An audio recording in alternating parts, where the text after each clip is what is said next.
What are the three key fantasy football questions surrounding the 2022 Kansas City Chiefs as they open training camp and play in the preseason? Time to break it down right here and right now as we begin another edition of Locked On Fantasy Football. Our Locked On Fantasy, your daily NFL fantasy podcast. Part of the Locked On Podcast Network. Your team every day.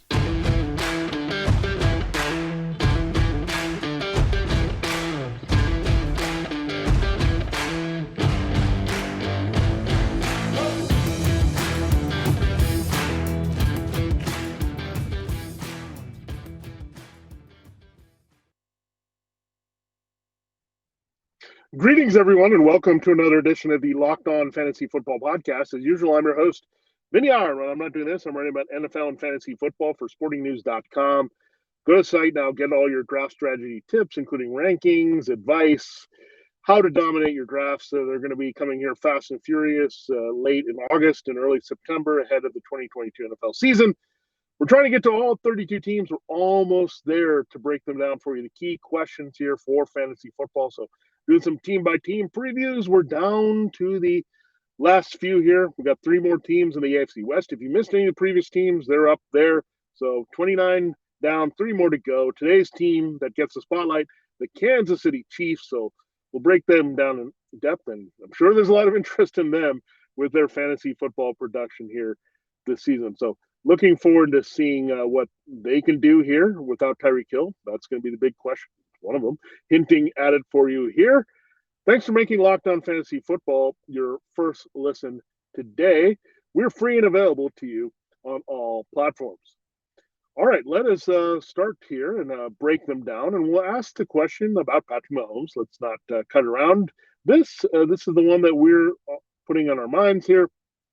Is Patrick Mahomes still an elite QB1 with the potential to finish as QB1 overall in 2022 without Tyreek Hill?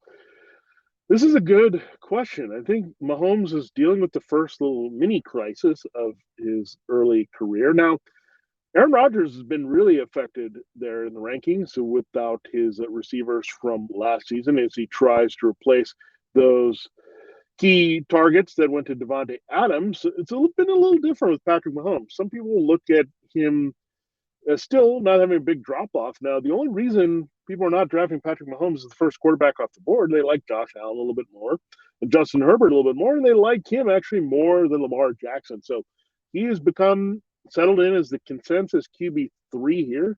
He finished plenty high last year to deliver on that. So the guy you don't want to overdraft. I think he has potential. Any of these guys, Allen, Herbert, Mahomes, Jackson, even people outside this tier, could finish as a QB1 overall. You could Dak Prescott as a candidate, Joe Burrow, some of these other guys can put up those massive numbers. If Kyler Murray and Jalen Hurts can put together a little bit in the passing game, you can also have that upside. But Mahomes is one of the safest picks in fantasy football, and that's the difference. Is that, look, Allen is pretty much up there. Herbert, the track record is too good. Over the last 2 years, Allen and Herbert have been as good as it gets here with their production as young quarterbacks.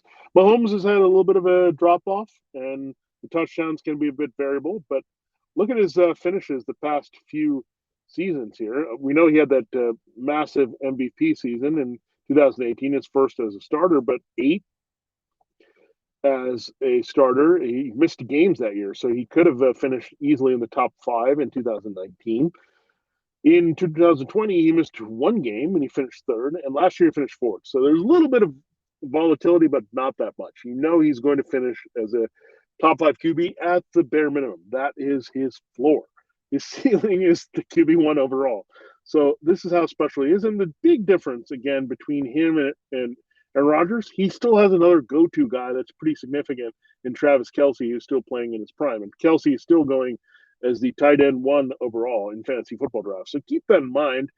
And it's not like the other guys were doing a lot, so it's really trying to figure out how to replace the production of Tyreek Hill. It's going to take a little bit of a committee. They did invest a lot in wide receivers, bringing a lot of people in here, so they're definitely looking at the options here. When you look at the Chiefs and Juju Smith-Schuster, you had the rookie Sky Moore, Marquez Valdez-Scantling, so just a lot of depth that the Chiefs have added to make sure that They have potential here. I mean, it goes on and on. I mean, you have a shot at Miko Hardman, who they drafted again as a contingency for Tyreek Hill at one point. Maybe he can step up a little bit more. Josh Gordon is still on this roster. Don't forget about Justin Ross, a rookie that they kind of like that we can watch in training camp. And you have Justin Watson as well, so you can look at. So Cornell Powell, another Clemson product at the bottom of the depth chart. So they're collecting a lot of pieces here for him to be successful, but you have that baseline of Travis Kelce. Juju Smith-Schuster, we know, has put up big numbers for the Steelers. He has maybe a chance to reboot here as a key target. Juju can also be a big slot. He can make some big plays from the inside. That was some of Tyreek Hill's calling card as well. So what you might see is not the explosive plays and the numbers that we're looking at from him, but when you're looking at the potential of this passing game, I think there are enough guys here to make up for the vacated targets, is my feeling here with Tyreek Hill. Where Patrick Mahomes is going to manufacture and put up numbers. He's a lot like Aaron Rodgers. He's going to be resourceful. But again, he has the baseline of Kelce. So that is right there. And he's just too consistent and he's just too good in reality where you're going to take a drop off. So, but Josh Allen and Herbert, if they didn't have those last two seasons, I don't think you would put them above him. But you have to go that way right now, the way things have been structured. But again, he can finish really highly. So do I want to invest that highly in Allen and Herbert and just go there and try to, okay, I got to get the number one quarterback? Did I get excited about Lamar Jackson? I want to go there? No. I think Patrick Mahomes, for being the third, is in a pretty good spot here where you can maybe get that top production, but you're not going to drop off much from that. You're going to get what you invested in your draft with him. So a lot of good stuff here about Patrick Mahomes. So the sky's not falling with Patrick Mahomes. The sky's rising. The sky more on the depth chart here for the Chiefs. But yeah, I think the exaggeration of his drop off is really not there when you look at where the numbers are with his rankings here and his expectations and what he can do no matter who's in the lineup there. He's just that good of a quarterback, and we know that. And good quarterbacks just produce with any number of guys, and I think Patrick Mahomes is going to continue to do that.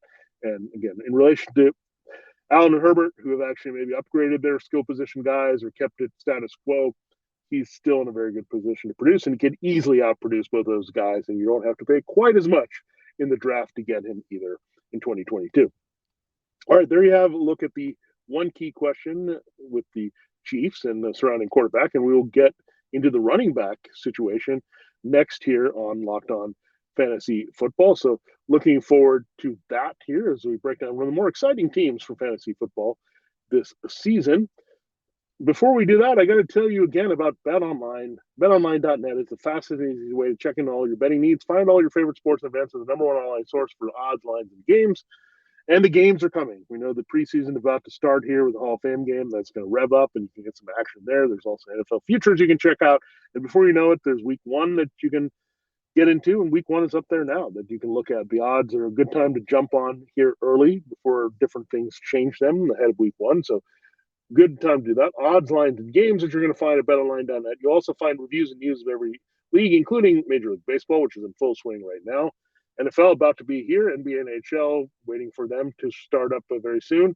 Again, believe it or not, combat sports, esports, and even golf. Big stuff here with LIV this weekend. Live if you prefer, but there's some action there that you can look at on the golf course. BetOnline continues the top online resource for all your sport wagering information. From live in-game betting, scores, and podcasts, they have you covered. Head to BetOnline today or use a mobile device to learn more about the action happening today. BetOnline, where the game starts.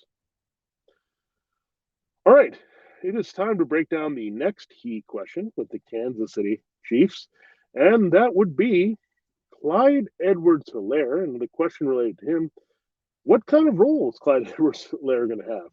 So remember when he was a first-round pick out of LSU, what his calling card was? He was a receiver, right? He was a very special receiver. We thought that was going to be great. He's going to be the next Brian Westbrook in this offense here for Andy Reid. He's going to catch a ton of passes. We're going to be golden here. That didn't quite materialize. He has been more of just a power runner, and the numbers haven't been there in the passing game. You look at it, 36 receptions, not bad in 2020. He's also not been able to play a full season. He played in 13 games in 2020 as a rookie. Finished as running back 18th, but last year missed a lot of time, 7 games, only 19 receptions in 10 games for 129 yards, and only 6 TDs. So he hasn't been a big TD guy. He hasn't been a big reception guy. So I think as a first-round reality pick, Clyde Edwards-Helaire in 2 seasons has been rather disappointing. Now, where is he in the rankings right now? He's outside of RB2, so he's being considered as a flex guy. That's crazy.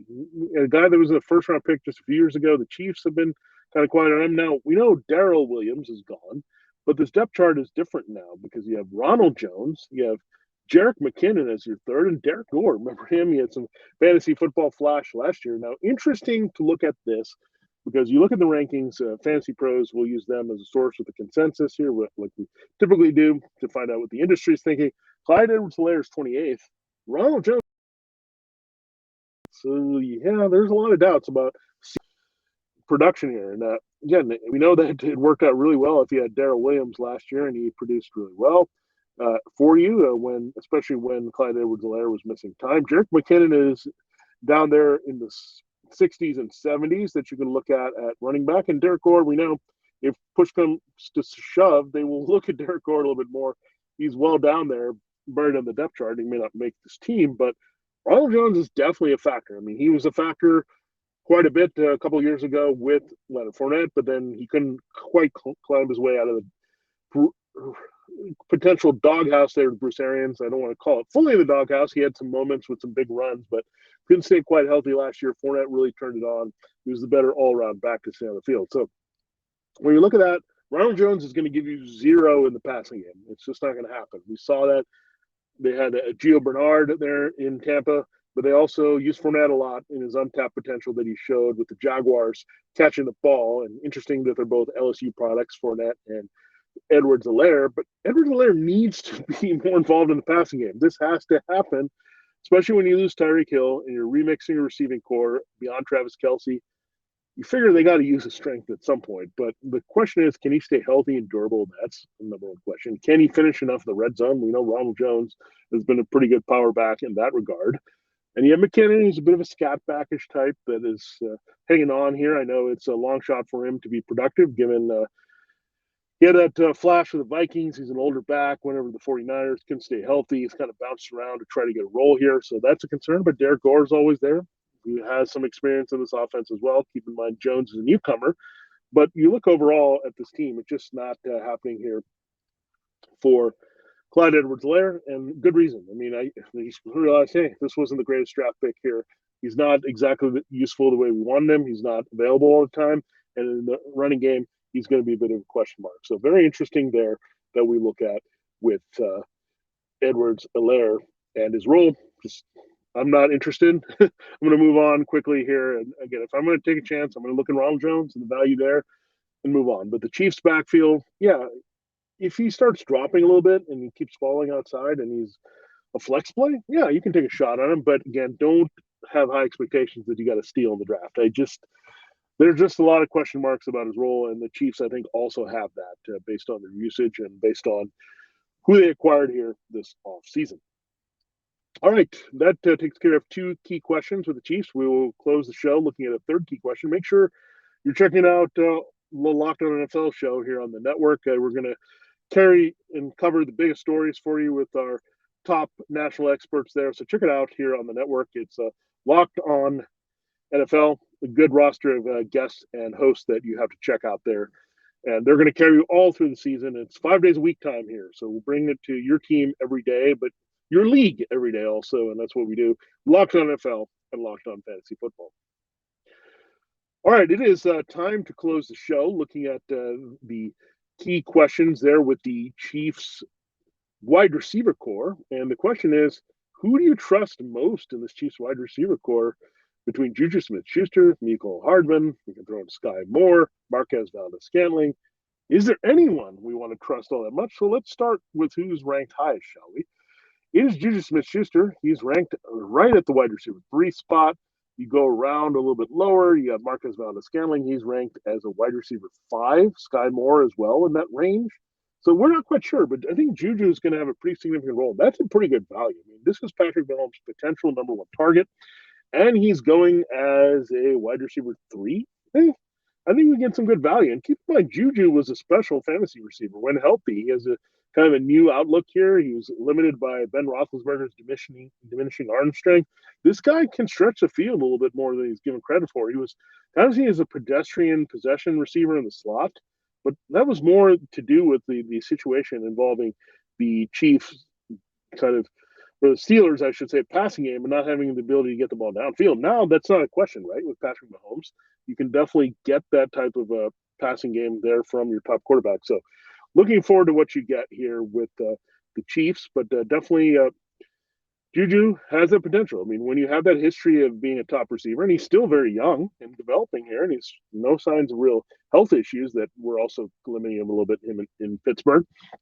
In relation to Deontay Johnson and Chase Claypool, much better situation to produce. Marquez Valdes-Scantling is going to be part of that committee along with Sky Moore to help as a deep threat. Sky Moore can play in the slot, so can Juju, so that gives them a little bit of versatility at the position.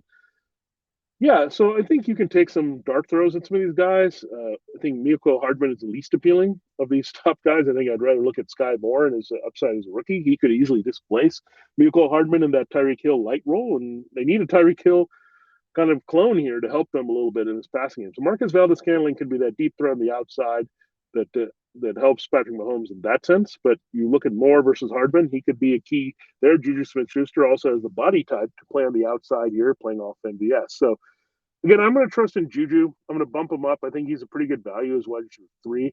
Again, you might as well just keep investing. I think MVS has kind of shown his value. He's an occasional deep threat, but somewhat inconsistent. So the two guys I'm looking at, Juju Smith-Schuster and Sky Moore. I'm not looking at MVS or Mecole Hardman at all. I mean, we'll see about Josh Gordon. He's probably going to get some late-round dart throw if he's still on the team, but no, we're not going to go in that direction. But Patrick Mahomes will get it done. It'll just be different guys we're going to go to. So go for that relative value as a wide receiver 3 with Juju Smith-Schuster, or go for that value as a wide receiver 5, even in some cases 6 with Sky Moore, because people are still looking at Hardman. So very interesting combo when you have, again, Marquez Valdes-Scantling at 53 in consensus expert rankings on Fantasy Pros, Sky Moore at 56, and Mecole Hardman at 65. So people are still trying to navigate that, but the guy that I think has the value, don't overdraft him. I think some people might do that because they love his name, Sky Moore, what he can do on this team, but definitely not going to go in that direction with the Chiefs, where I'm going to try to get something out of MVS and Hardman. It's just not going to happen. And let's stay away from Gordon. It'll be kind of lucky if he makes the team. Justin Ross is a sleeper I'm going to look at as well, but I'm not going to draft him. I'm going to watch him on the list here to see if he can move up the depth chart. He's coming off some major injuries in college and some issues there with durability. So we got to wait and see here with what we get from him for sure here in 2022. But again, Juju Smith-Schuster and Sky Moore, the way I'm going here, I'm going to avoid the rest here and not really take the chances. I think you get it done by committee. Patrick Mahomes will put up the numbers. Don't worry about that end with Travis Kelce being the lead receiver.